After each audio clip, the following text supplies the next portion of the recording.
Halo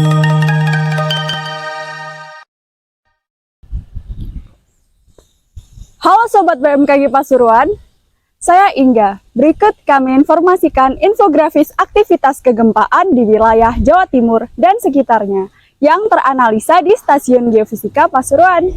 Semoga bermanfaat dan selamat beraktivitas. Tetap waspada dan selalu update informasi terbaru dari Info BMKG ya. Matur nuwun.